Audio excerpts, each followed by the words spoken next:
Ross already on a yellow card. On the hour, plenty in the middle to aim at. I think David Jones might put this in. Just get it right in the mix. Trippier does just that. It's headed away by Company. Boyd! George Boyd! What a goal from George Boyd! And listen to this! It's a screamer from George Boyd. Burnley 1, Man City 0. Hello again and welcome to From the BON, the Burnley podcast. Lots and lots to get through this week, and later we'll have all the gang on in the second half of the show to go through the latest transfer news and all the news out of Turf Moor. But, well, the eagle-eared amongst you will have noticed a slight change to our intro music there. And yes, that's because the man who scored that goal against Manchester City in our famous 1-0 win is with us as a special guest. He's here, he's there, he's everywhere, and now he's on the BON too. Welcome to George Boyd. Hello, everyone. Hope you're all well. We are. I'm really looking forward to talking to you, George. Appreciate you giving us your time on this. Let's start off with that goal, though. I mean, is that the one that, you know, when you've got kids or mates or people ask you to sort of, you know, show a bit of your career, is that the one you go on YouTube to show? Is that the highlight moment, do you think? Yeah, that's the one. I never get tired of hearing that commentary and watching that goal. I always get asked that question, what's your favourite goal? And that, for me, that definitely was. I mean, that stage of the season where we needed a win, and I always say that atmosphere at Turf that day was the best that I've ever experienced. Absolutely rocking when I scored, and to get the win against the champions was just the icing on the cake. And Vincent Kompany's sort of misdirected header was the one that went to you. That's an interesting little twist on it all, isn't it now? I know, it's funny how it all comes around, don't it? Because he's obviously one of the best centre halves ever in the Premier League, and he's just got his head on it, and lucky it's bounced out to me on the edge of the area, and I caught it really sweetly, and it's gone in. Yeah. You don't have to say, luckily it went in, which is what footballers tend to say when they've scored an absolute screamer.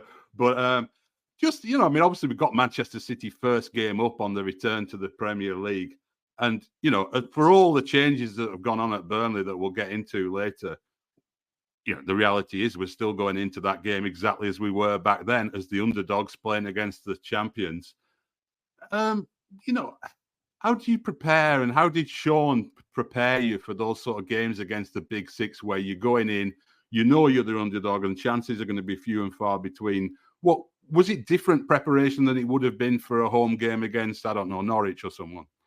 He always said they're all the same. Every game's the same, but I think you do when you play the big boys. I think first and foremost, he wanted us to be very solid, two banks of four, and make it hard for the big teams to break us down. And I think we always were. They never really got battered, did we, by the big boys? And then I think just getting their faces, do stuff that they're not used to, like would have Barnsley up front elbowing people, and the players of that level are not used to that, are they? They're getting in their faces. They have time on the ball, so I think it was just making them uncomfortable, and then trying to get our strengths across with, even if it's a diagonal up to the big man Vokesy or Barnsley. It's just trying to get them uncomfortable, and then try and play in their third when we do get a chance. But I mean, we didn't have much of the ball in those games, so yeah, it was nice when we actually got a touch of it. But did he like fire you up, like in a sort of, you know, come on, these are the fancy Dans, these guys are on millions a week and all that, you know, we'll show them what we're made of? Was he like that, or was it like business as usual? No, definitely business as usual. And he sort of said it's a free hit, like no one expects you to win here and go out and play without any pressure and just play our own game. So I think he tried to play it down a bit and try and express ourselves without any pressure, really. We'll get to the guys' questions in a minute, but I've got one question about, you know, coming into the Premier League, into a new season. You obviously did that after a promotion campaign. The step up in level, everybody talks about a step up in level going into the Premier League. As a player, what do you notice immediately when you get on the field in the Premier League as compared to the Championship as being the sort of main differeces? I think it's the quality in both ends of the boxes, defensively and attackingly. I mean, my day with Hull, came on and Ashley Cole I was against on the right wing, and the skills that got me through the levels just didn't work against Ashley Cole. So I think you have to adapt your own game, and obviously you're playing against world-class players. So I think both ends of the box, they're so quick and so sharp that everything has to be near on perfect to make it count and get a shot or get a goal. Greavesy? Yeah, I know you saw a lot of Burnley last season, and I know you did a few commentaries with Birdie, and we were chatting a bit before about kind of Birdie's commentary, and we heard it there in the intro. What did you make of Burnley last season, and how do you think that style that Vincent brought in will do in the Premier League in terms of a style, if you will? Because obviously we've got players that we know perhaps aren't at that level. You know, they are the underdogs, as Simon said, but the style of play, how do you think that's revolutionised what we see at Turf Moor, but how do you think that might get on this season? Yeah, I think it'll suit the Premier League even more because Championship's very much in your face. You'll have a lot more time on the ball in the Premier League. So I think obviously they're playing from the back and people are not going to press as much as they did in the Championship. So I think that will help. And one thing I did notice last year was how many times we won at the end of the game. It would be 2-2, 2-1 down on late goals, which shows the fitness levels of the team and the belief and character. So that'll be massive next season. They never know when they're beaten. And obviously, you will be behind a lot in the Premier League because they're better teams, but that never say die attitude, which I saw a lot last year, will be massive. Yeah, and we kind of touched on it with the kind of step up, but in terms of, I mean, we could have all guessed that opening fixture, couldn't we? Manchester City versus Burnley. I mean, you know, Vincent versus Pep, the, you know, apprentice versus the sorcerer. What kind of surprise do you think Vincent Kompany can play against a City? I mean, Burnley have been back in pre-season training since before City had even finished their season. I think that's right. So you talked about the fitness levels. Do you think there'll be any surprises for Guardiola, or do you think he will know exactly what Burnley are going to be like? I don't think he went away from how they played last season, did he? I think it's pretty much the same standard style of play. I think fitness levels will be big, as you say. Like they've only just been in pre-season a few weeks, had a long trip in Japan, weren't they, recently? So I think you can only take the FA Cup game where Burnley played really well to start with, didn't they? And the scoreline obviously flattered them at the end, but I think that's the difference. They can go and blitz teams 5 or 6-0. But at Turf at home, you'd hope that the Kompany and the boys get their style of play and put it on City straight from the off and see if they can handle pressure. So going back to when you first joined Burnley, how did that move transpire? How did it come about? And what were your initial impressions of Burnley prior to the move? And what were your impressions once you did move, and your impressions of Dyche overall? Well, first it came about, I was at Hull. Not really. I think I wasn't even on the bench. I was in the stand with Harry Maguire for that first game. Actually, funny enough, at Hull. They'd brought Robert Snodgrass in, so I knew I wasn't really going to play. And as soon as I knew the opportunity of Burnley were interested, I think when I spoke to Sean, he said he didn't think Steve Bruce would let me go, and sort of off the off chance because he saw I wasn't in the squads, said I would be available, and to play Premier League week in week out was huge for me. So this is the only time a manager's ever done that. He met me at the hotel and he drove me around Burnley, so it showed me places where I could live, and never had a manager do that to me. So that took me back, and straight away I was like, I want to play for this man, because that man management's huge for me. And it was all done pretty quickly within a couple of hours, and that was it. I was done. Straight into Worsley at Manchester, and then trying to find somewhere to live. Excellent. I don't think I'd drive somebody around Burnley to sell it to them, but that's Well, I remember Tom Heaton, he rented when he first signed. He had a lovely place in the hills, and he showed me that as well. But I mean, the countryside around is beautiful, and he had a great time there. Yeah, and it gets a bad rep, Burnley, but until people actually go there, they don't realise how nice it is. No, it's a good point. And we spoke a little bit about your kind of playing style, and Wikipedia has a great big paragraph, doesn't it, about playing style. There's a quote from Jim Gannon, your old Peterborough manager, and it talks about, he thinks that you played your best when you had other players doing your defensive work for you. Now, how What's the reality there, and how does that compare with the role that you were given at Burnley, where you suddenly became the best pair of legs, the best runner that the Premier League's ever seen? I think that shows how good of a manager Jim Gannon was with that quote. I've always run. Even at Peterborough, I think because the stats weren't ready available to everyone back then. But I remember I was running like 14 Ks for like Peterborough, and I think Dyche did say when I played for Hull against Burnley, I did a 14K, and he couldn't believe how far the stats were. So that might have got me my move actually.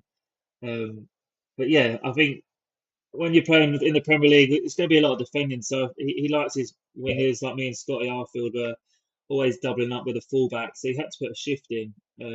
I just think everything's magnified in the Premier League, where it shows if you're running and the stats are there, then once you get a bit of a success, then those stats will be ready available for everyone to see. It did feel to me a little bit that when you came in, I remember, as we do whenever Burnley sign a player, we go on YouTube and look at the highlights clips. I mean, even more so these days with players coming from all around the world, and you're like, what do we know about this player? And I remember doing that with you as well, and looking at some of your highlights, mostly from Peterborough. And I'm like, oh, this is a number 10. He plays behind the strikers. He's a very creative flair player. He's got long hair, and he's got, that bit of flash about him on the field. And I always wondered, was it just purely was that misleading impression that we had? Or did Dyche really sort of did he have to force you to play that much more sort of up and down role on the left? Was it a big shift for you, really? Yeah, I think it was a different style of play. I'd always say 10 was my best position. I'm best attacking and scoring goals and getting assists. So I think definitely it was a change of role when I came. And I'd never really played on the right wing before either. So that was a change. I'd always liked playing on the left, and you see a lot of my goals on my left foot at that angle on the side of the 18-yard box into the bottom corner. That was my standard goal. So it was a different role going on the right hand side, but I thoroughly enjoyed playing there, and you like the wingers cutting in. So it was different to how I played at Peterborough. I was just go out there, get on the ball, and do what you want, really. Yeah, I mean, just wanted to ask about that kind of first season with Burnley in the Premier League. Obviously, I think you were part of that whole team that had finished as runners-up to get promoted. Obviously, relegated with Burnley in that first Premier League season. I think you were Player of the Year, weren't you, that year? Yeah. How much was that experience of you had kind of getting promoted with Hull key to Burnley getting promoted? I mean, we had that incredible season, didn't we, when we won the championship? We had a few players in there who'd perhaps tasted promotions or been as part of promotions before. How important was that for Burnley to bounce straight back to the Premier League? Yeah, I think it was huge. And then obviously the experience that we had as a season in the Premier League, I think that helped as well. You get a sort of a confidence playing in the Premier League when you do come down to the Championship that you want to get back there, and you feel you have a bit of a spring in your step, so you think you deserve to be back there as well. But if you remember rightly, we didn't really start that well that season. It took a while, I think, a little bit of a hangover from the Premier League relegation. But I think that whole game around Boxing Day was the turning point. We got battered, didn't we? I think it was 3-0 at Hull, and then we didn't lose a game after that. So I think bringing people like the experience of Joey in as well, and he sort of ran the change room for us. Heats as well as captain, he was massive. Ben Mee, we had some big characters in there, big leaders that. And we talk about the team spirit was nothing I've never experienced. Like everyone in it together, no idiots, everyone's for the same goal to get promotion. I think that showed in those 23 games towards the end of the season. Big pressure games that we had as well, where everyone delivered. You mentioned a couple of players there, and we're going to ask you about people like Trips and Ings there. I mean, that Burnley team, in retrospect, it had some, future England internationals in there, people who've gone on, won La Liga, Champions League, played in the Champions League, etc., etc. Yeah. It felt at the time, it perhaps didn't feel like that to us fans. We knew everybody was good players and things like that. How was it obvious to you playing with some of them players like Trips and Ingsy that actually we get back in the Premier League and they are then going to perhaps go on to become what they have become. And I know Ingsy's had a few injury issues that ruined his trip, his move to Liverpool, but Trips especially. I mean, back in the Champions League again this season with Newcastle. Yeah, I think especially with Trips, you could tell, couldn't you? If you watched him week in, week out, he rarely got beaten 1v1. His delivery, I love playing with him because he'd just put the ball in behind, and I knew he was going to get the money every time. I could just run into the space, and he would just clip it in behind their fullback. And his delivery, how many set pieces we scored as well that season from Trips' delivery, and you can see how well he's gone. He fully deserves the career he's had, and even last season he got me loads of fantasy points. He was unbelievable, wasn't he? So yeah, he deserves everything. Ingsy, so sharp around the box. His finishing was fantastic. You could see that training with him every day. And as I say, he's been unlucky with injuries, but still a top Premier League striker. And talking about internationals, you're an England C international, Scotland B. Where do your allegiances genuinely lie? I'd say I was English, but obviously born in England. But yeah, very proud. My granddad was born in Glasgow, so a huge moment for him and the family up there to represent Scotland. Yeah, so only 2 caps I think I got. So should have been a few more. I remember I was playing week in, week out in the Premier League and not getting picked, which was a weird one under Strachan. So I think I could have got a few more caps, but yeah, very proud that I got them. You got more Scotland caps than Scotty Arfield, though, didn't you? No. Well, that was the thing. It was me and him playing week in, week out, and we couldn't get in. I think that's why he went to Canada, because he just wasn't getting a look in. Yeah, I mean, that's a weird thing about. I mean, a little bit later with players who were in for sort of talked about for England contention. Tarkowski was often, and Nick Pope, both. Were considered by a lot of pundits to be people Gareth Southgate could have been bringing into his side. And I remember talking to one of the players at the time who said Southgate just doesn't really like the way Burnley play and doesn't think that's going to suit players coming into his England setup. Was that a feeling players had around the club at that time? Yeah, because if you look at their performances, I think if they were playing for any other team in the Premier League, they'd be straight in. I think Ben Mee should have been called up. The way he played, he's top performing centre half in the Premier League for seasons and never got a look in. And I think just from the outside, he gets a bad rep because he was at Burnley, and there's no other reason for it because his stats, and his performances, he should have been ahead of a lot of other players that went in. Yeah, I think so. Yeah. I mean, looking back on those days, you've had a promotion campaign there. The camaraderie that must develop during a promotion season must be something else. Tell us a few stories about the away trips and some of the fun you must have had, because you did look like a band of brothers, really. Yeah, I think you do. You get a special bond. Even now, if we'd all to meet up for a beer, it'd be like we'd never left. I think when you get promoted with a team and go through so much adversity and lots of struggles, and when you do get it, it's an unbelievable feeling. I mean, Charlton away game was just incredible. What a day that was! And then stayed in London afterwards. The gaffer put on a lovely do over at St Paul's.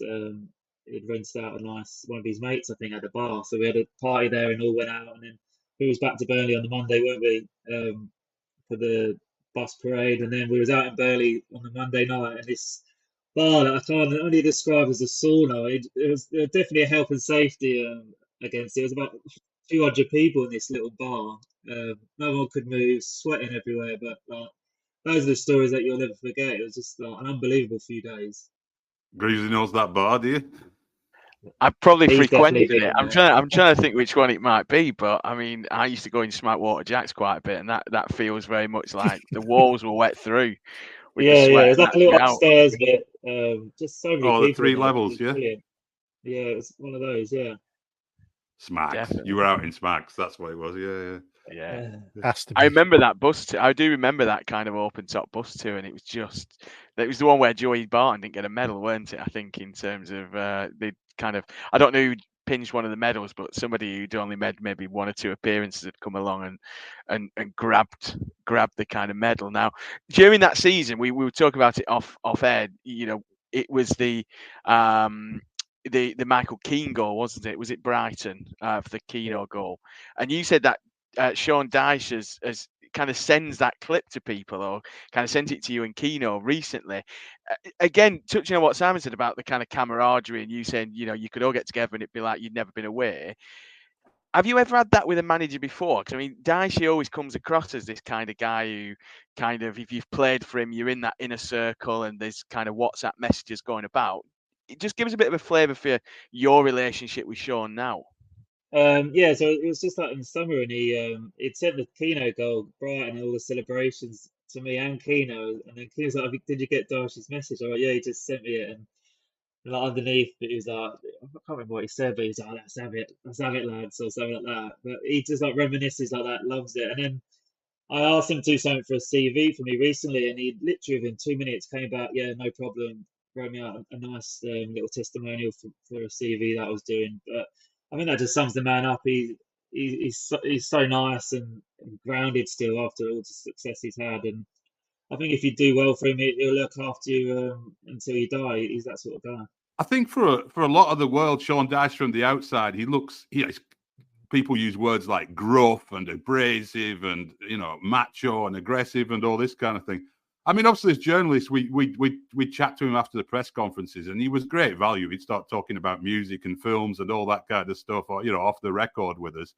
And I met him a couple of times socially. Once in Madrid before the Liverpool Spurs Champions League final, where he was working for Radio 5 Live, and we were in a long queue for the accreditation in the blazing heat. And he just came up with the Radio 5 guys. He's like, "All right, big fella," and I just started chatting, and was like brilliantly friendly. That people rarely are when they're working for the BBC, I have to say. but is he a bit of a misunderstood character? Is there a sort of softer side to Dyche than what people see in those sort of TV interviews where he's got his chest out and his chin out? Yeah, I think when you see him, he's always at a music concert, or people see him at Glastonbury and stuff, don't they, recently, and his own pictures with fans and stuff. And he'll never say no to a picture. There's no bad stories of when you see him out there, because he's actually like genuinely a nice guy. I think it is, not a bravado, but that's just the way he comes across on the TV. But even when he was my manager, he never very raises his voice. Probably once or twice in the 3 years I was there. He doesn't need to shout. I think he comes across stern and talks to you properly like men. So I think it's definitely I think it's the character that comes across on the TV, because I think he's a generally nice guy, and his man management for me was one of the best managers I've ever worked with. But the pre-seasons did look tough. Were they as hard Always as? tough, yeah. Yeah, they were tough. I think the Gaffers Day is the one, I think, is the one everyone talks about. It's just 2 hours of non-stop running. He'll throw that in the middle of pre-season, so you've got some sort of base fitness, but it's this relentless running for 2 hours. I think he tries to break you mentally with a few stuff like, "Oh, you can't do it. That's it. You might as well quit." I think it's all trying to break you, but I think it's getting togetherness as a team as well, because you pull each other through, and it's good. Once you finish it, you feel $1 million. There were some brilliant pictures when he took over at Everton after like the second day of training, and there's all these players like with their hands on their knees, like looking absolutely shattered. I think that's exactly what they needed. Someone like Sean to go in, because their fitness levels are miles off it.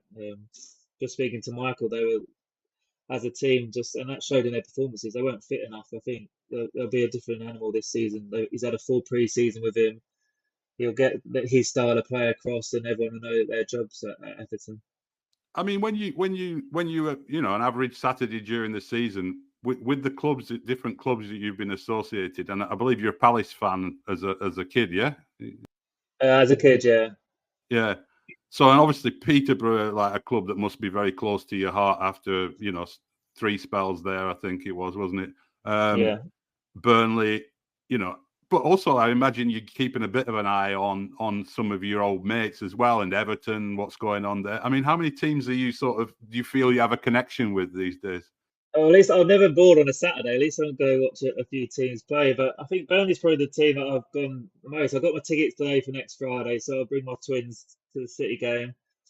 I think living in Manchester, it's probably the twins are massive Man U fans, so Heats sorts us out tickets to go watch their most games when they're at home, so that's nice. But then midweek games, I watched quite a few Burnley games last year. It's just nice to they're still close to my heart. So Burnley are definitely the team that I follow mostly up here. Are you still a little bit kind of not upset? Upset's probably the wrong word, but the way it kind of ended for you, because I think you kind of ended that run of, I think it was 7 without a win with that goal at the winner at Stoke against Stoke. We survived, but I mean, as I understand, there was no contract extension offered. Did you sense that your time at Burnley was coming to an end? Is there still some kind of regret that you perhaps didn't get that extra, one more season to see what could have happened at Burnley? Yeah, I was gutted. I never wanted to leave. I think the offer of Sheffield Wednesday was a 2-year contract. I was 31, but there was no actual offer from Burnley at the end of the season. So that was disappointing. Because I was still ahead of most of all the running stats. I still felt I was performing well, and I would love to have stayed. I think my biggest regret is leaving. I didn't enjoy my time at Sheffield Wednesday at all. So, but I think the security of 2 years at that age is huge, and yeah, but I would have loved to have stayed. Did you have any discussions with Sean or anyone at the club about why there was no offer coming? I don't see. This is kind of the world that we don't really inhabit. Do you kind of just get told, sorry, you're not being offered a contract, or does the contract just run out and you find out when the retained list comes out that you're not on it? I know we had that a couple of years ago, apparently, when people found out they just weren't being kept on because they found out on social media or by listening to TalkSport. Yeah, I think you just when the offer doesn't come in, you realise you're not going to get one, and that's it really. There's never a conversation you're not getting one. It sort of just peters out, and you make up your own mind. You're not getting one, which is a Does shame, Sean really. just avoid you in the corridor? Does he kind of see his Yeah, voice just walk coming the down other there? way. He's straight in back in the changing room or something like that. It always feels a Yeah, bit it's a weird weird and one. very impersonal. You work so hard for a club. I know you're well recompensed with your wages and things, but it just feels like it's unlike any other industry, isn't it? Where you sign a set term contract and nobody bothers communicating to you that your Yeah, time's coming it's to an end. the most ruthless business in the world, and it truly is. You're just a piece of meat. You play. I think once you find out when you get into your 30s, especially, it changes that you're done really. You're in the downward spiral at 30. That's how I felt. From the outside, you still feel brilliant in your body, but I think there's that as soon as you turn 30, it's you're only offered 1-year deals, 2 years if you're lucky. And you're finding players now at 32, 33 struggling to even get into clubs to sign deals now. I think football's changed a lot, and yeah, it's so ruthless. It's scary.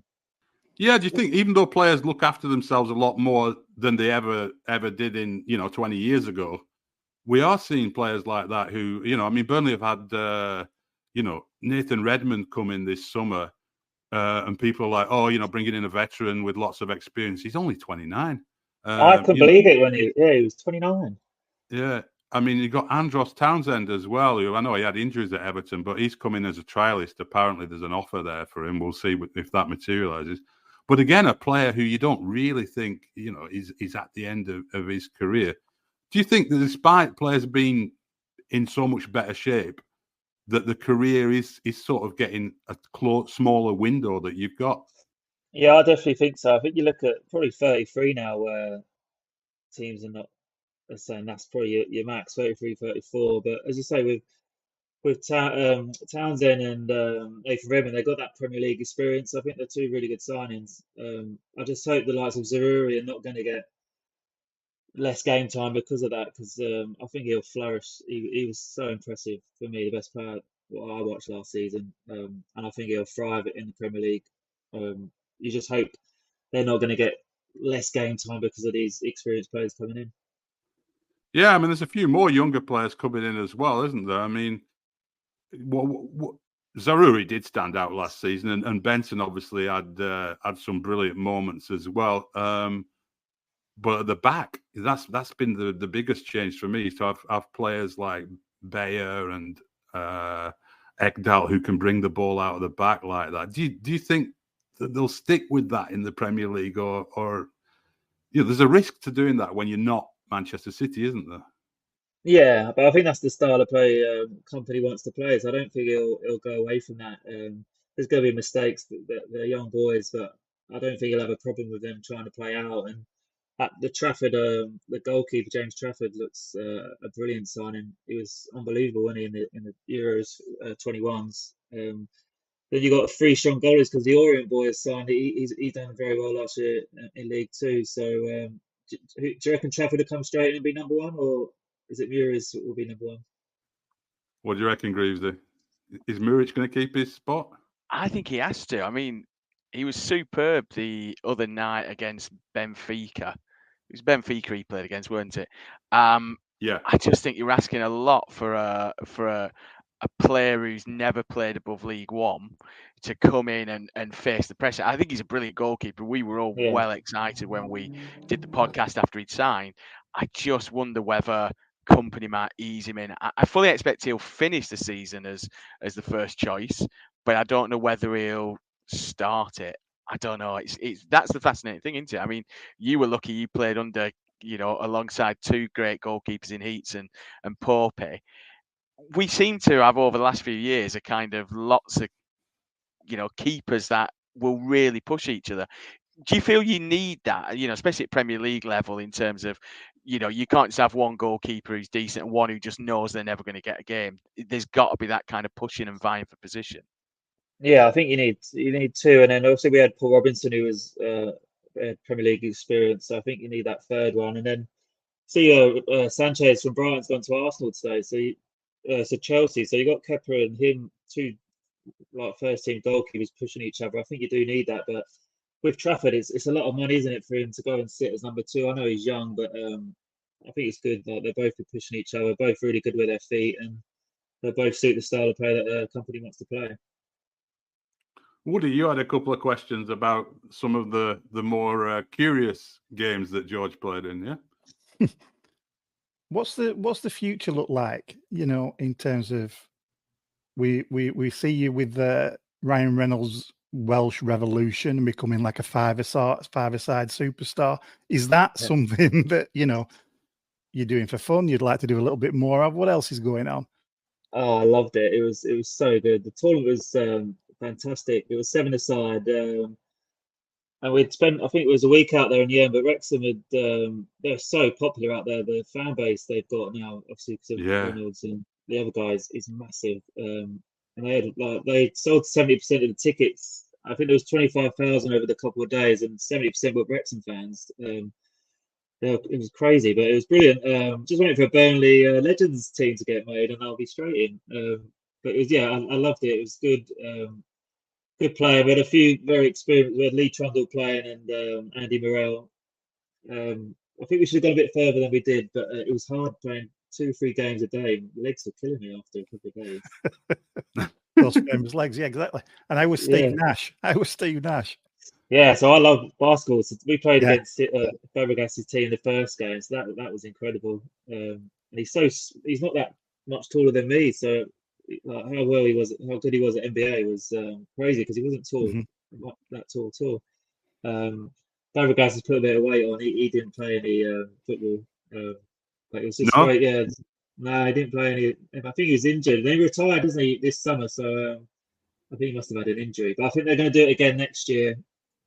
Said Wolves and West Ham were in it as well. But they were on the drink every night, so they didn't get very far. No, well, you could tap Phil Bird up to go in goal. I play with Birdie a couple of times a week. He's told me he's quite handy in goal. He is the cat on a Sunday morning. Is he? Yeah. I mean, I am the youngest. I'm nearly 40. I'm the youngest or second youngest by a considerable distance. But Phil, for someone of advancing years, shall we say, if you're looking for a goalie for the Legends, and he commentates as well. He commentates as he's doing it. So he'll shout stuff like, "Get there!" And he's just, he's as passionate as a five-a-side footballer. So if you're building a Legends team, got you in already, perhaps get Joey in, Phil. Who else would you have in a Burnley Legends 7-a-side team out of the lads that you played with? Who else is retired? I can't even think. Joey definitely would be in there. Michael Duff, did you play with Duff? Duffo, perhaps? Get Michael Cartley maybe in there. Kites would be good, yeah. I think we're winning it next season. I'm not going to lie. I think we're Let's stay off get the a step in there. Stay off the beer. Yeah. Woody and Simon on the touchline out in America. I think we're winning that next year. We'll do a company pre-season starting out. Yeah, but I mean, well, you could throw in a couple of MLS lads into the team, couldn't you? You got Arfield and Ashley Westwood playing in MLS. Would you fancy a bit of MLS if that had come towards the end? No, I never really fancied, but I've been watching Scotty's games. He looks so good out there. Like very huge grounds, aren't they? There's a lot of fans, and he scored the other day, didn't he, Scotty? So yeah, he's doing really well out there. And then I spoke to Westy's loving it out there. The lifestyle is brilliant for him and the kids. Yeah, a lot of players love the lifestyle out here, and I think we'll start to see more and more coming because I'm in Miami, and obviously we got a few former Barcelona players turned up here. Jordi Alba. Did you go to the game? Yeah, I've been to all of them with Messi. Yeah, it's wow. unbelievable. Yeah. But Amazing. they started getting in his face last night, but it's Absolutely, a different one. Just to wrap up now, really. I mean, when you look back on your time at Burnley, apart from that goal against City, which obviously is going to be on rotation on the YouTube playlist. What are your sort of main memories that you look back on and think like these were like top moments? I love the Newcastle away game, the last minute equaliser there. That was a brilliant 3-3 game. And obviously we had a few injuries. I think we lost 2 or 3 to bad injuries quite earlier. Longy went off with ACL, and then that was a great game. Obviously St James's Park's one of the best grounds to play at in the Premier League. And then the Charlton away game to seal the title, that's probably one of the most special days to score. And then we just cruised it really. Even though he did actually go mad at half time, Daishi, probably the only time he shouted that season. He went mental at us for being sloppy. And then we came out, quickly scored 2 goals, and that was the game over. But yeah, I think Charlton away, Newcastle City game at home, and then Barnes' goal away at City, that was another great game to draw 2-2, or being 2-0 down as well in that game. Yeah, so many memories, just great times. Okay. Brilliant. Well, thanks so much indeed for your time, George. It's been really good to hear from you, and glad that you're keeping up with Burnley as it is now and how it's developing under Vincent Kompany and this new season. So it'd be good to get you back on at some stage during the season to give us your thoughts on how it's going. What are you up to these days then? In terms of work wise and so on. I've got a few buy-to-lets up here that I manage now, property-wise, and then just being a dad. It's nice just to take the kids to school and all the football clubs and hockey. Daughter plays hockey, so it's nice just to do that side of it and be there and do the dad stuff. No coaching badges on the horizon? No. We're getting away with all the games I want to watch, all the teams. Brilliant. Well, thanks a lot, George. It's been really, really good to have you, and all the best, yeah? Lovely. Thank you very much.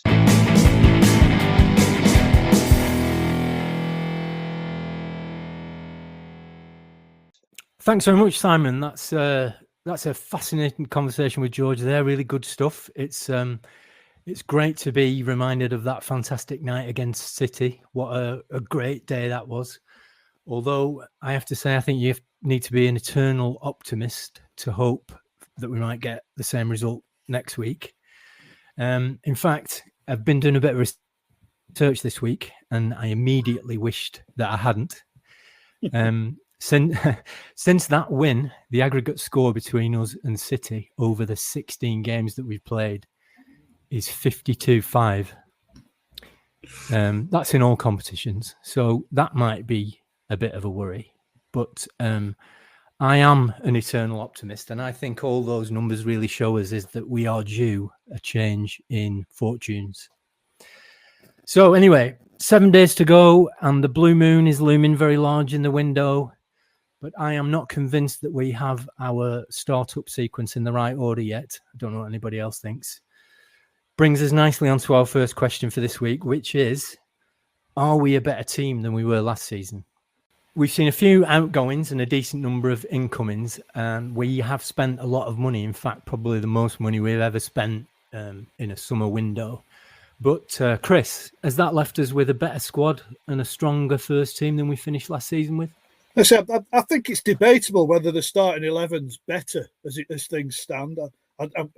You can't argue that the squad is deeper, is stronger, there's more experience, a bit more know-how in certain areas. But just going through the squad as a whole, really healthy competition in goal. So a lot of people would imagine that Trafford starts, given the faith put him in him in terms of the transfer outlay. But with Muric enjoying such a good season and performing so well in pre-season from what we've seen, it's a toss-up really. Whether that area is improved or not. But left back, you're down Maatsen, so you have to say left back's weaker, right back's exactly the same. Centre halves, you lost Harwood Bellis, gained O'Shea. So again, it remains to be seen whether it's stronger in that area. Centre mid's exactly the same. Strike force again. You lose Barnes and welcome back Weghorst. I would suggest that's probably a downgrading in terms of output certainly, and it's just in these wide areas where there's certainly more. Especially if Townsend signs. The deal is reportedly that's been put to him. You throw Redmond into the mix, and it still sounds like there might be more to come in that area as well. So the wide areas look very, very healthy, but overall, I said still missing that that left back, centre midfielder, and probably another forward stroke wide player. Obviously, there's still time to bring in even more names, and we'll talk about that in a minute. But so far, we seem to have strengthened in areas where we didn't think we needed it. Greavesy, what do you think? Is that the right strategy? Do you think more goalkeepers, more wingers? Have we got that right? Yeah, I think we mentioned that before, didn't we? I think you pointed out a couple of weeks ago. He's adding players in areas where we didn't really see an issue, and the areas where we see an issue, up front perhaps, centre mid perhaps, left back definitely, we've not upgraded. Now, I do think it's probably easier to get the players that we've got in earlier in the window, and as the kind of window progresses, we seem to be being linked now with different players. I think we've probably given up on Maatsen, given the Pochettino quotes. He looks like he might get some kind of chance, whether that's just Pochettino kind of keeping him sweet and getting him to sign that new contract, I'm not sure, but he's certainly been used quite a bit in America for Chelsea. But we're now being linked, and we'll come on to players and things. We are being linked with players now in areas where we expected to strengthen. Now, maybe them deals just take a little bit longer because clubs know that we're desperate to strengthen in those areas. And we've talked about the Burnley premium and the fact that you will pay more because people just suddenly expect us to have a ton more money. And there's that desperation that we need to kind of fill those voids. But we would, I'm not sure if we're that much worse off apart from in the areas which we've mentioned. So we, as Chris pointed out, quite articulately, there's obviously certain areas where we definitely are left back and probably up front. Are we weaker in centre midfield? Well, we've not really lost anybody in that centre midfield. But the question there is, are we strong enough in that centre midfield for the step up in class? And I think that's sometimes what we've got to look at. It's not that we're necessarily weaker. It's just, are we strong enough to compete at that level? But, with the names that have been linked and, it looks like Lokonga is going to get over the line, I'm convinced that he is that missing jigsaw piece in that middle. Right. Simon, do you think we're stronger now? Do we need to be stronger, do you think? Yeah, we need to be stronger. We clearly aren't now. As the guys have just highlighted. But I do think we will be. Because I think obviously Kompany is not an idiot. He knows we need to replace Maatsen if he's not coming. He knows that we probably don't have enough firepower in attack, let's put it that way, with lots of attacking options, but an actual central striker who's going to score lots of goals. We don't know how well Zeki Amdouni is going to adjust to the Premier League, but let's be fair to the kid. He's a young lad coming from Switzerland the odds on him hitting the ground running and starting scoring week in, week out in the first half of the season are pretty limited. So we do need to address that. And I think they will do. I mean, Lokonga is a player who was mentioned right at the start of the window, and now it looks like that's going to happen. So I have a feeling that although we spent a lot of money, the real business is yet to come. I certainly hope so, but I have that feeling that like there might be some big deals here that pushes. And I think Greaves has been talking about, 80 million as being a possible spend. I could see it hitting 100. I could see it hitting 100. Woody, what do you think? 100 million, would that give us a squad that's going to keep us in the Premier League next season? I haven't a clue. Like everybody else has said, I think if you were to close the window tomorrow, I'd be slightly worried. I don't think we're competitive. Yes, we feel to have got more of what we had last year, but I'm not overly sure that last year this side would be competitive within the Premiership. So I think I think there's still some marquee signings, and we know what they are. We've spoken about them every week, and everybody else knows who they are. But they need to be filled, and they need to be filled not with like for like type players. We need a good, a shit hot striker. We need somebody in the middle of that part who is going to improve, not just make up numbers. But like Simon said, I'm very confident that we'll do it. And so I think asking this question again in a week or two or towards the end of the window, I think it will look slightly different. It's not like the old days, is it, where we were sort of waiting on transfer deadline day and about 8 o'clock we get the message through. Nothing's happening today. It's not like those days, is it? Dale Stevens, is he going to get a mention? I'm not. Yeah, he did. That did cross my mind, but we can leave him out of it for now. I think. But, it does seem like Jeff Hendrick's on a free. Right, well, let's move on to some real. let's move on to some real potential names. You've already mentioned Lokonga. I think Sasha on Twitter has sort of said that's gaining some traction this week. So that could be the biggest, the most important one, couldn't it? That could be finally the player that replaces John Deary after all these years. Another one that's come in, I think today or yesterday, Fab has got us aiming to sign Mohamed Daramy from Ajax. He's another winger. Simon, I think you suggested a swap deal might be in order there. Well, there have been reports in the Dutch press that Ajax are interested in Wout Weghorst, which has had an interesting reaction from Ajax fans, including one that I know personally. Positive, no doubt. Who amazingly seem about as enthused about Wout Weghorst arriving at Ajax as Burnley fans did about him turning up at Gawthorpe the other week. But if we could pull off getting a first-team winger from Ajax, who is a player who is a Champions League level player, if we could pull that off, and as half the fee being Wout Weghorst off our books, out of the training ground, and that problem solved, that to me is a genius bit of business. However many wingers we have, that would be a prospect.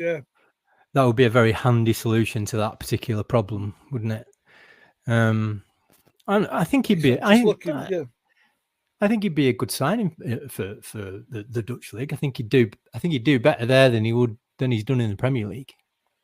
Is he part of the Ajax way though? I think that's the Simon alludes to. He's probably not seen along those lines, is he? But it's interesting with Daramy. They spent a lot of money on, he's a Danish international, young lad. He's come from Copenhagen and spent a season last season back on loan after Ajax have spent something like 12 million euros on him. And, he's gone back to Denmark and contributed to them winning the league. And, you do wonder whether, he sees, the opportunity to play in the Premier League as a real challenge. But he's just sort of reading like bits and pieces. He just ticks every company box, really. He's direct. He's got His goal threat, his assist numbers are good. Electric pace that we talk about all the time. That creativity. It sounds like his technical ability could do with some, some honing on the training ground. But just in relation to sort of Danish prospects, I mean, we all remember watching Damsgaard in the Euros, where he was magnificent and ended up at Sampdoria and has ended up at Brentford, where he's had a quiet time of things. But he's Darami's stats are very comparable with Damsgaard, and I say just got that bit more in terms of pace. So there's just no end to the links with wide players. They seem to have cornered the market on who are the next big thing in terms of wide players coming through in the European market. So the last two names I've got are perhaps a little bit more sketchy, not quite as reliable sources as the others. There's talk of us being interested in French fullback Sasha Joy from Galatasaray. Our Turkish correspondent Chris, is he the solution to our left back situation? Do you know anything about him? I say my knowledge is entirely restricted to what my guy at Besiktas tells me, and no, Galatasaray is not on his radar, unfortunately. But I say French right back, 22-year-old. He's he's a right back, is he? Oh, that's interesting. Yeah. Played fairly regular when Galatasaray won the Super League last year. Gets assists. I mean, 4 assists from right full back.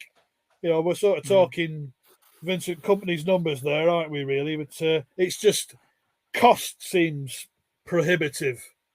The sort of figures being bandied around like 25 million euro. I mean, even with the money Burnley is seemingly able to spend at the moment, it looks out of Burnley's range at the moment. Greavesy, we don't seem to be hearing much about left backs, do we? Have you got anything on your radar in that department? I think Maatsen seems to be off the table now, doesn't he? Yeah, there was a lad from Feyenoord, wasn't there? The Dutch young Dutch international, Hartman, I think it is. And he again is somebody who seems to fit the Vincent Kompany kind of figures from his stats and things. He had a decent season last season. Again, they won their respective division last season. You can almost see what Kompany's trying to do. If he's bringing the right back from Galatasaray, they won their division. You bring in the lad from Ajax. He helped Copenhagen win their division. Hartman from Feyenoord. Feyenoord, again, playing under a manager who was linked with some big. I think he was linked with the Spurs job, and I think most people expected him to at least consider that. But a bit like Kompany decided to stay at Feyenoord. So again, it's these kind of technical players, gone are the days when someone like Charlie Taylor, and I was having this discussion with somebody the other day about Charlie Taylor. There's absolutely nothing wrong with Charlie Taylor as a left back, but there's everything wrong with Charlie Taylor as a left back in a Vincent Kompany system, because it's this weird fullbacks. Kompany without Charlie ever really playing much at centre half suddenly came in and went, I see Charlie Taylor as a centre half rather than a left back. Yeah. I do remember Ajax coming to play in that pre-season friendly after the championships, and it was like royalty turning up, even though it was only their sort of reserve team, really, wasn't it? There was quite a young set of players on the pitch there. That team that went on to win the European Cup 3 years later, though, wasn't it? Basically, absolutely, yeah. Reitziger and people like that, and. To think now that we are sort of in the market for buying first team players from that side is quite a remarkable change over the years. The last one on my list, Woody, is Aaron Ramsey from Villa. What is that one to excite you? I think he's a bit more of an attacking midfield option. He excites me enough. What I've seen of him, he looks like a very solid player. I think we've spoken amongst ourselves that it might be a little bit of a bridge too far as a signing, but it would be an interesting one. It'd be good intent if we could get somebody along those lines. But I'm getting transfer out. I've got like transfer rumor fatigue. If we had that 0898 number as we did back in the day, I'd be moderately broke. Cost us an absolute fortune again. Yeah. So that's all the names I've got for now. Obviously, we're still harbouring hopes that some of those loan players we lost last season might come back. The big one, of course, is Nathan Teller. That move seemed like it might be a bit further away this week after a strange TikTok intervention, but we're going to talk about that next.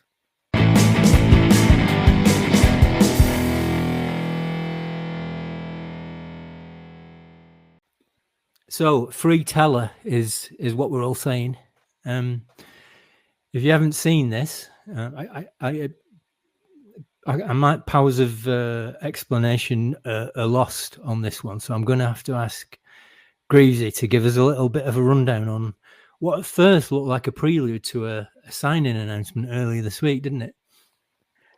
Yeah, I mean, we run our WhatsApp group, having seen it. So let's start from the beginning. So the daughter of Alan Pace, who we know has been doing kind of some media stuff within the club, and you know, posting videos of behind the scenes with her family and with her dad Alan Pace, of course, and we've seen their kind of travel vlogs, if you will, on YouTube.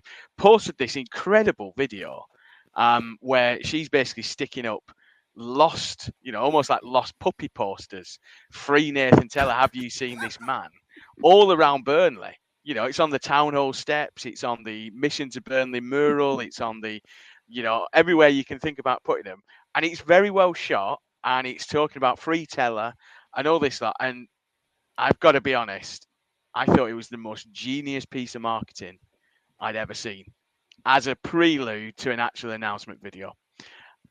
And then we get word from very reputable sources that the deal we all imagined had been signed and sealed, and we were just getting ready just to kind of capture some social media elements to then use in a video to announce Teller's signing finally after all these weeks. Turns out that actually the deal is nowhere near done. And Southampton, by all accounts, are pretty miffed that the daughter of the chairman, and Alan Pace retweeted this, and Alan Pace had it on his Instagram feed. It's still on there. Basically a video that's essentially, in her own words from some communication that we've seen, is aimed at getting Southampton to loosen their grip on Nathan Teller and allow him to come back to play a place where he desperately wants to play. Now, Southampton have kept very quiet counsel on all this, but I have noticed that at every opportunity there's a picture of Nathan Teller smiling very happily and joining in with all the fun and games at the Southampton training ground, at the media day, at the squad number unveiling. They are literally kind of playing tit for tat. So I'm not sure where it's going to end. I still maintain that if it had been a prelude to an actual announcement video, I think it's an absolutely incredible idea. I thought it worked really, really well. It's on TikTok. It's all about them kind of, you know, reaching new platforms. And I'm quite, you know, I've got to give a credit. It was well put together. As not a prelude, it's got, you know, FA charges of tapping up players, slightly embarrassing when he doesn't turn up at Turf Moor vibes to it. So, yeah, I'm not sure. I know other people have kind of slightly dimmer views of it than I did, but I thought it was brilliant. I thought what she was trying was great. It's just not in the context I expected it to be in. No, it was very strange, wasn't it? I can't wait to hear what Woody's got to say about it. It just is, isn't it? You know, it's like somebody obviously said, let's do some social media out of the box thinking, and away we went. I mean, in a way, it's kind of harmless, and then in a way, it's like Greasy's just been saying, it is a little bit more harmful than we probably give it credit for. Have we pissed off Southampton? What then goes on behind the scenes? Who's pissed off where? You know, is it upsetting the apple cart with regards to Vincent and what's going on with all of that business? We don't know. I would love to know what Vincent thinks about it. But it did seem really, really strange, didn't it? It did seem like the sort of other bits of communication we've seen about it seem to suggest it was more than just that one thing. But things have gone a little bit quiet on the free Teller front for the rest of the week, hasn't it? So I wonder if they've had second thoughts. Simon, do you think that it makes it more or less likely that we're going to get that deal over the line if a deal is indeed in the offing at all? I mean, at the end of the day, money talks, doesn't it? So if Burnley go back to Southampton and say, here's 20 million for Nathan Teller, they're not going to say, okay, fine, but we didn't like Ashlin's video, so we're not doing the deal. That's not going to happen, right? So, I mean, I think what it is a case of really is like a really good idea, a really fun social media idea that fits in with the sort of themes and sort of vibe that they've gone for with those reveal videos and that kind of thing. But just somebody needed to say, no, not in this way, not now. No, this is not the way you do it, because it's, you know, it is part, you know, we laugh about these reveal videos and so on, but it is also the corporate voice of Burnley Football Club when you put things on social media. It still is, even though we laugh about Teletubbies and stuff like that, and it's all a bit of fun. When it's somebody else's player and you're possibly in a negotiation for a transfer with it, it is, unfortunately, you know, this sounds really boring and like, you know, officious about it, but it is the corporate voice of Burnley Football Club. And there's a reason why all these managers trot out these lines whenever they're asked about players in the transfer market, that I'm not talking about a player who's on the contract with another club. Now, is it tapping up? I don't think it is tapping up. It's just a bit naff, really, and a little bit amateurish. I ran it past a couple of friends who are in the PR business, and they were like, no, this is amateur hour. You shouldn't be doing this. And somebody, I'm not having a go at her at all. She seems a really nice girl. The other videos she's done have been fun. She seems full of enthusiasm for the club and everything. But maybe in this case, somebody should have just said, no, not really. It does make you wonder about the hierarchy there. If somebody didn't do that, if there wasn't somebody above her who could say, not really, no, this is not the way you go about things during the transfer market. Yeah, there should really be somebody who's press the pause button on that until I think so, yeah. Until the consequences of it are fully evaluated. Interesting though that it was posted under her account. I'm not sure about this, but I don't think she's an actual employee of the club, is she? Do we know? Anybody? Well, she's told people she works in the media department. Right, okay. I haven't seen anything in an organizational chart where she features there. I don't know, but she has been, indicated she's working with the media people, but she might be working with the media people in her own sort of freelancing. Hey, Dad, can I do this with the media department sort of way? It struck me as the sort of project you might do as a sort of college course requirement to fulfill some sort of module, you know what I mean? That kind of thing. Hey, interesting. Good use of the specials. Good use of the specials, though. Well, I don't know. That's Free Nelson. I mean, actually, that's the main thing that was wrong with it, isn't it? Free Nelson Mandela on a video like that. That was my biggest problem with it. It was. I mean, I know similar sorts of experiences that the Nathan Teller and Nelson Mandela have both had. I think we can all agree. Good grief. Yeah, it was all a little bit. Well, let's describe it as ill-advised, and I think we've had enough of that nonsense. So let's move on to something else.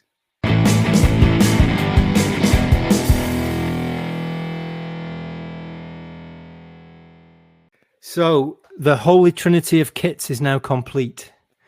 Our third kit was revealed this week, and I think it's fair to say that it's gone down a little bit better than the away kit. Woody, are you inspired enough by the iconic floodlights of Turf Moor to shell out for one of these shirts? No. Right. No, I mean, yeah, we've gone from that away shirt, which is pretty dire, to this, which is just abjectly dire. It really isn't much of a benchmark that we've set with that away shirt, is it? And it's just these weird bubbles. Everybody looks weird in it. I mean, whatever. You need 3 shirts, don't you? And it probably look good on the TV. So we'll wait and see.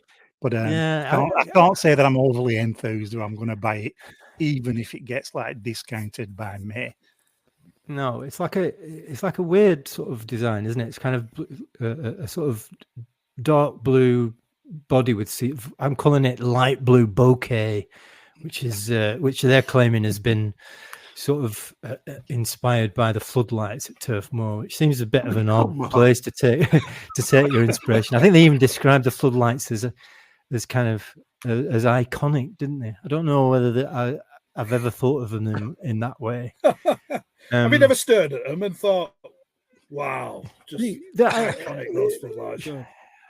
I still see. I'm still surprised to see them. Actually, I still see the ones that were there before they built the new stands. Actually, what about you, Chris? Is it an iconic design for you? I think it's a grower. Actually, I've been seeing it on different angles.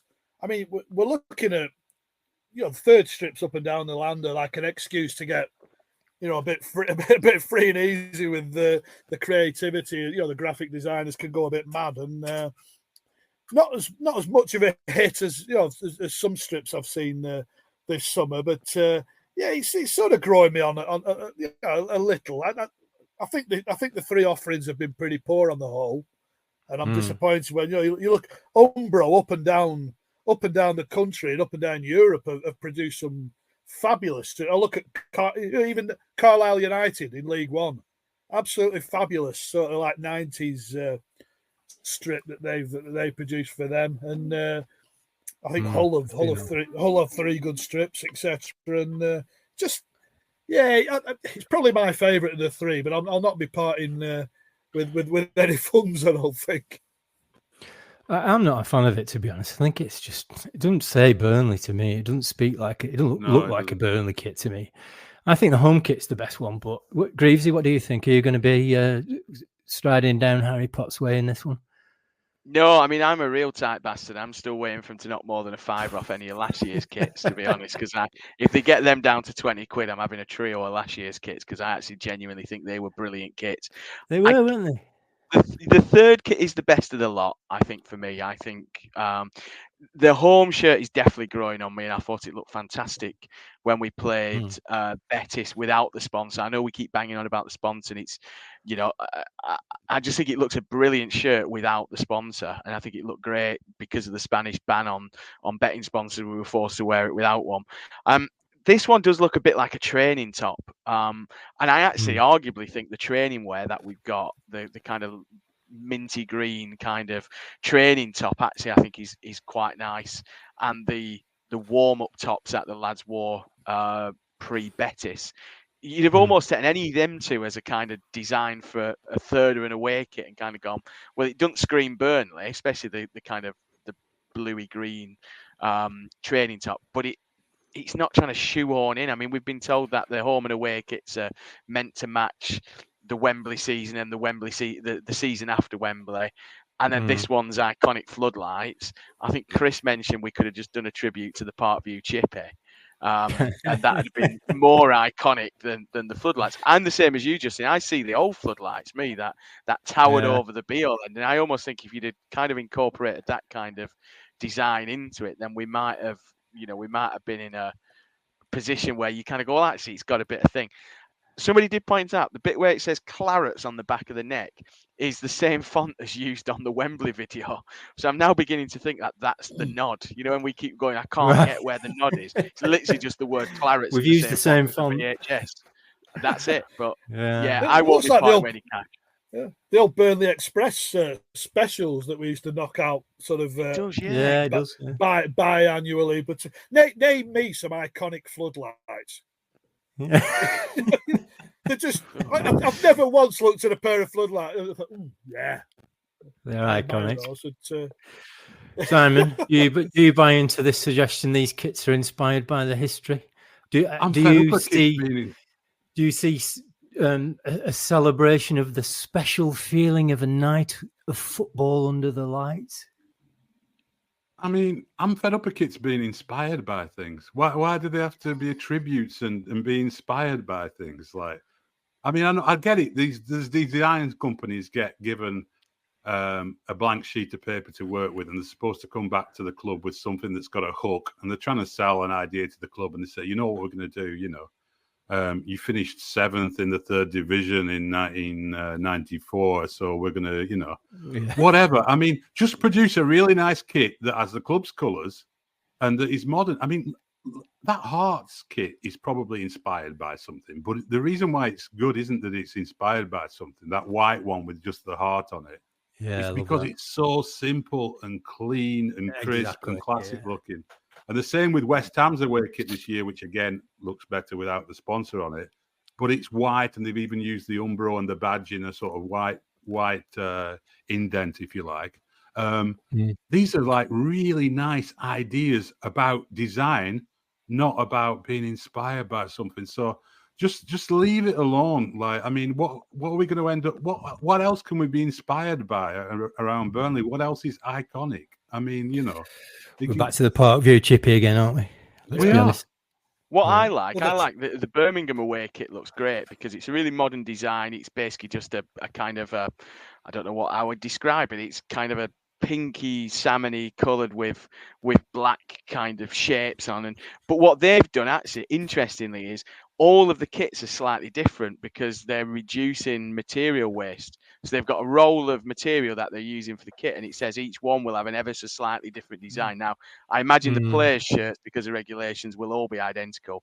But again, it's quite nice. It's exactly what Simon said. It's a modern kit. It's not trying to be kind of fancy. It's just we've got this kind of abstract design on a shirt that is gonna, stand out away from the blue, blah blah blah.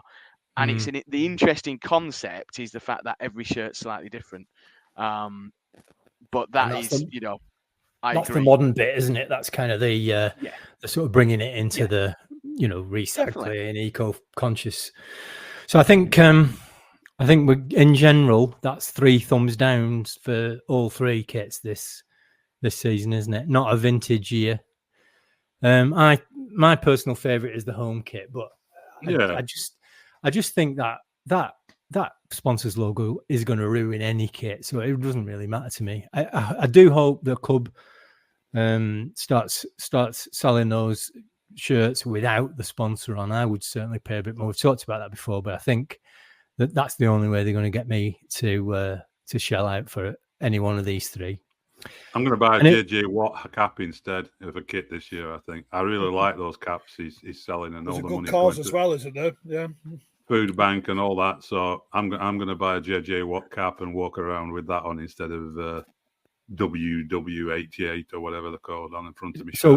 So what's the story behind that, Chris? A good cause?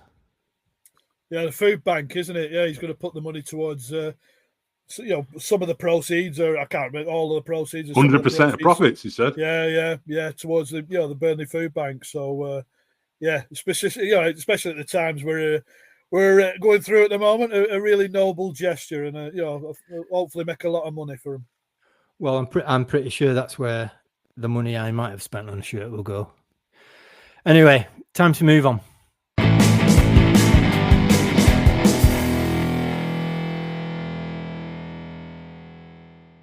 So we said last week that the Sky documentary Mission to Burnley is going to be coming out on August the 10th. That's the day before the season starts. Something for us all to look forward to. All 4 episodes are going to be available to stream on day 1. Yesterday, Sky released a new trailer for the show, and it sounded a bit like this. Burnley's a small town and there's only 90,000 people that live here. We are in a relegation battle. I don't think these Americans understand Burnley. And with that, Burnley are relegated from the Premier League. This is a big ask for Vincent Kompany. The detail he goes into is unbelievable. Come on, go again! He demands so much from us. And we beat them. It's absolutely beautiful! And we beat whatever comes after as well. When you're down and people say you're not good enough, trust that we'll finish on top. Listen to the turf more roar! I don't know about you, but when they get these things right, they really send a shiver down your spine, don't they? Simon, I'm looking forward to this a bit more than I was before. What do you think? Yeah, I mean, this latest one does suggest that there's going to be a bit more about Vincent Kompany and the team in this than some of the focus on the ownership. I'm interested in both, but I'd like there to be a nice balance. I think for a lot of fans, what they'd really be interested in is the dynamic within the dressing room, and how Company created this team out of these disparate pieces last summer and sent them on the way to the Premier League. That's what I'm fascinated by. And I am interested to see, how the ownership works. But I just think that you're less likely to get a sort of candid view of that. So, yeah, I'm really looking forward to it. The only problem is there's no indication yet, unless Woody's spotted something, of this being released in the good old US of A. I know Sky have arrangements with people, but and I'm sure we will find a way to watch it somehow.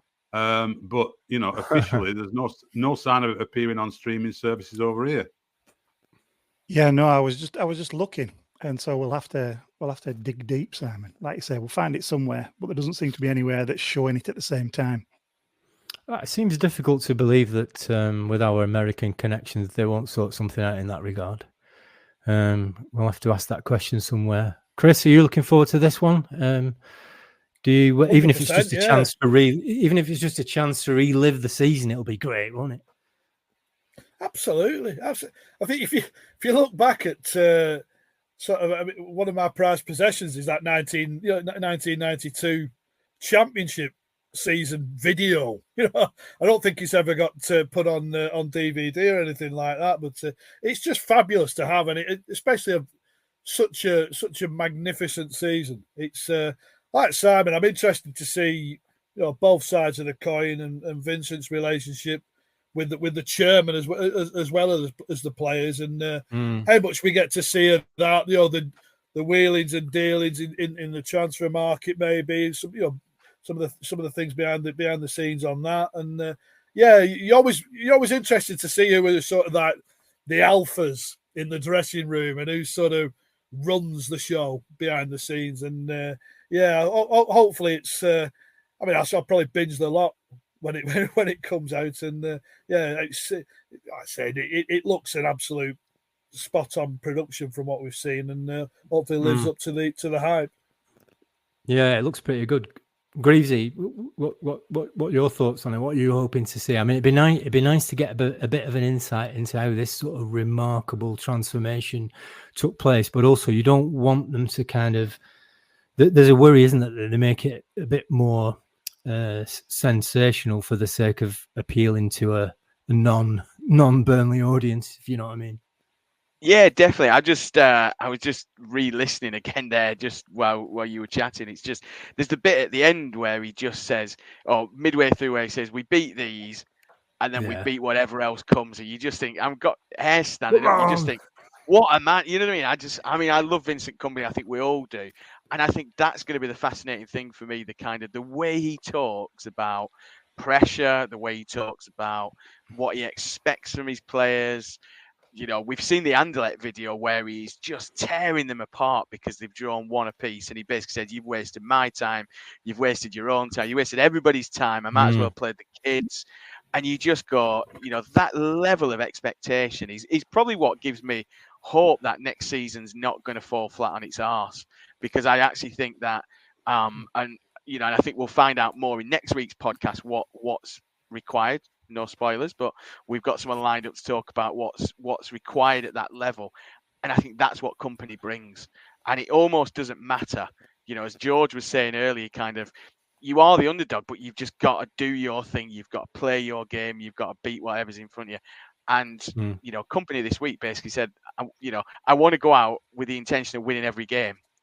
And you just think where we've been previously to where we are now. I think this documentary 2 days or a day before we kick off the Premier League season is just going to lift everybody. And I think that next Friday night is just going to be sensational under the lights with this as the kind of appetizer. I'm starting to get that tingly feeling again now. I don't know about you, but it's getting close, isn't it? So that's it, I think. Another episode over. We hope you've enjoyed it, and we look forward to speaking to you again next week as the big day dawns. Before that, you'll be able to catch up with us again after the last pre-season friendly on Saturday against Mainz. We'll be hosting another Twitter space to discuss the game. So do come along and join us and join in, have your say. We're going to have to start calling these X spaces now, aren't we? I think that's going to be a bit awkward. It's a bit of a weird one.